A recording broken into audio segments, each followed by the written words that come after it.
যে বিল্ডিংটায় এসছি আমরা, তারপরে ওই দেখতে পাচ্ছ উনি ওই আওয়াজটা করছে, এই বিল্ডিংয়ে উনি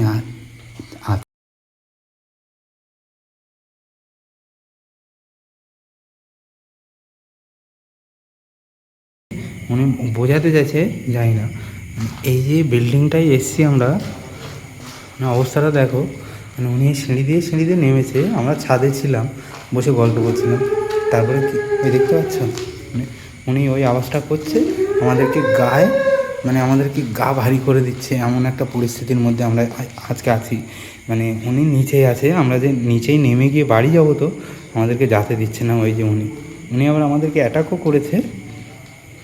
ওই দেখতে পাচ্ছ, উনি কখনো নিচে আসছে, কখনো সিঁড়ি দিয়ে উপরে আসছে, কখনো সিঁড়ি দিয়ে নামছে। কখন কোথায় যাচ্ছে আমরা বুঝতে পারছি না। এরকম একটা বিল্ডিংয়ে উনি অবস্থান করছে। আমরা যে নিচে নেমে পালাবো সেরকম পরিস্থিতি আমাদেরকেও রাখেনি। অবস্থাটা দেখো তোমরা। ওই দেখতে পাচ্ছ কিসের আওয়াজ হচ্ছে। আমরা এমন একটা জায়গায় অবস্থান করছি। এই যে অবস্থাটা তোমরা একবার দেখো। এইসব জায়গায় উনি বসবাস করে না। আমরা তো জানি না যে উনি এখানে থাকে। যদি জানতাম তাহলে আমরা আসতাম না। এই যে অবস্থা, এমন একটা ভয়ঙ্কর জায়গায় উনি থাকে, কী বলবো। উনি আমরা কখনো আমাদের ক্যামেরার সামনেও চলে আসছে, আমরা দেখতে পাচ্ছি। এই বিল্ডিংয়ে উনি আছে। এখন আমরা দেখেছি নিচেই আছে, এখন কোনো আওয়াজ টাওয়াজ করছে না উনি। এই যে অবস্থা দেখো। এই যে ব্যালকানিটা আছে, এই বিল্ডিংয়ের যিনি গার্ড, যে বিল্ডিংটা চৌকি দেয়, তিনি রাত 12টা-1টার সময় এখানে দেখে কে চুল ছেড়ে দিয়ে বসে আছে। এই জায়গাটায় বসে থাকে, আর নিচে দিয়ে সব দেখা যায়। লাইটের কী হলো? আমাদের লাইটের উপরে অ্যাটাক করেছে উনি। খুব সাবধানে যাবে। আমরা যে লাইট জ্বালিয়ে দেখাচ্ছি, এটা ওনাকে পছন্দ হচ্ছে না। আমাদের লাইটটাও কেটে দিয়েছে, এই কারণে আমরা লাইটটা জ্বালাতে পারছি না।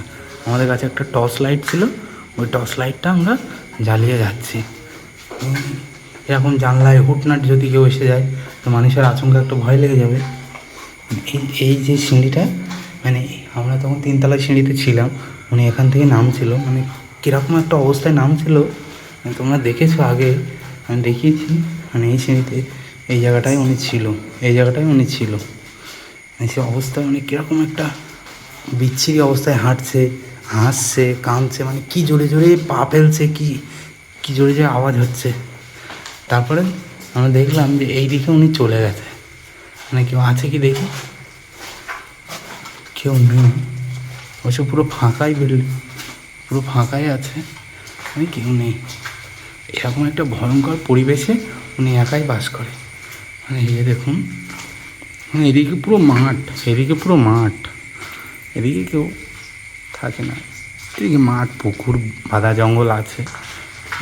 এই যে বিল্ডিংটা, যিনি বিল্ডিংটা বানিয়েছে ওনার জন্য এই বিল্ডিংয়ে উনি আসতে পারে না। দিনের বেলা উনি বলে নাকি ছাদের পুরো মাথায় 3তলার ছাদের উপরে নাকি সাদা কাপড় পরে, আর বড় বড় চুল, আর ঘুঙুর বাজিয়ে উনি নাকি কাঁদে, নাচে।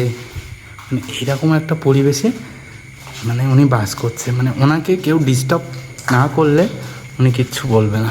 এই যে অবস্থা, এই যে ওনাকে কেউ ডিস্টার্ব করলে উনি ওটা পছন্দ করে না। এই কারণে ওনাকে কেউ ডিস্টার্ব করে না। কয়েকশো বছর পুরনো একটা এই বিল্ডিংটা হয়ে আছে। এই বিল্ডিংয়ের মালিক আর এই বিল্ডিংয়ে আসতে পারে না। অনেক টাকা পয়সা খরচ করে এই বিল্ডিংটা অর্থ দিয়ে বানিয়েছে। তারপরে ওই মহিলাটার জন্য এখানে আসতে পারে না। আমি তোমাদেরকে বাইরে দিয়ে দেখাচ্ছি এই বিল্ডিংটার আসল লুক, তোমরা দেখো। অবস্থা দেখতে পাচ্ছ।